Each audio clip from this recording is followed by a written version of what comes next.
Okay, so good day everyone. I'm going to explain here the user registration system.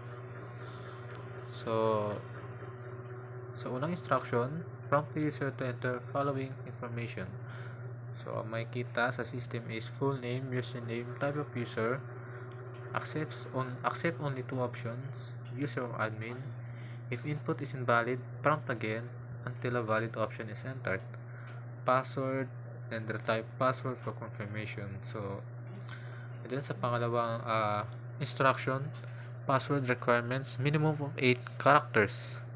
So, dapat 8 characters yung ating password. So, mababa doon, mali. Hindi siya tatanggapin. And then, must include at least one uppercase letter, one lowercase letter, one digit, one special character. Validation process. Use a loop to validate the password against the criteria. If the password does not meet the criteria, display an error message and prompt the user to re-enter the password. After a valid password is entered, prompt the user to retype the password for confirmation. If the retyped password does not match, display an error and prompt both password fields again. And last instruction, upon successful input and password confirmation, proceed to save or register the user, display a success message. Okay, dito sa pinakaunang line ng ating code is yung unique, which is dito naka-store yung ating special characters. And so define password check, ito yung function. While true, ito yung loop.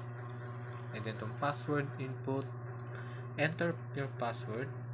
Kung ang length ng password is less than 8, print password is less than 8 characters.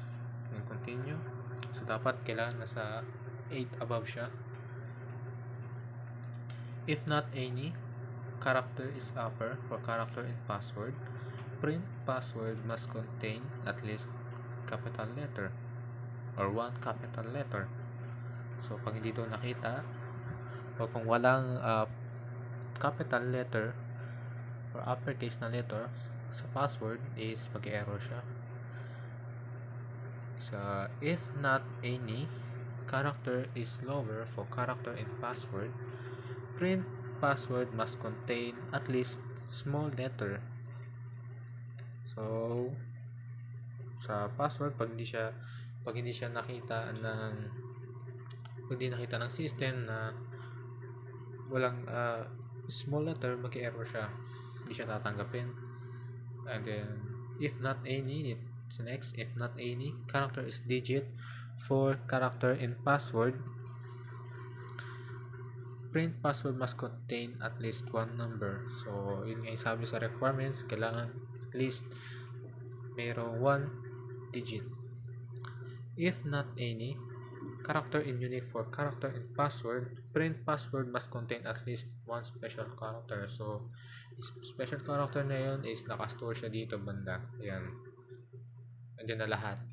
So sabi nga kasi sa requirements, kailangan may special characters. And then itong passwords, double equal sign, string input, enter your password to confirm. Print you have successfully created your account. So return password. Else, print password incorrect, please try again. So continue, pabalik siya. Itong return password, proceed. So next, proceed tayo sa type. No?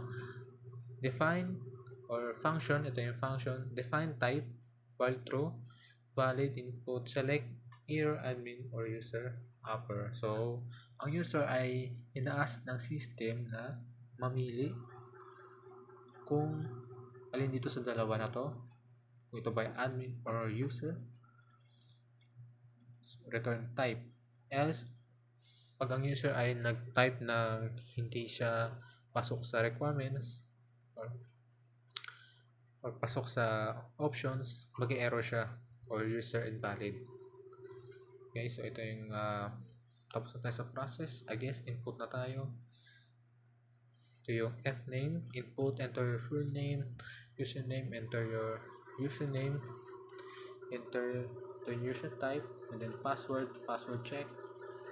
So pag yun ay okay lahat, proceed to this line. Proceed, congratulations, you are now successfully registered. Yan, type user, upper. Okay, lalabas yung ating credentials. Okay, yung username natin, and then yung password. Ayan, so ito yung output. Enter full name, Jake Albino. Ayan.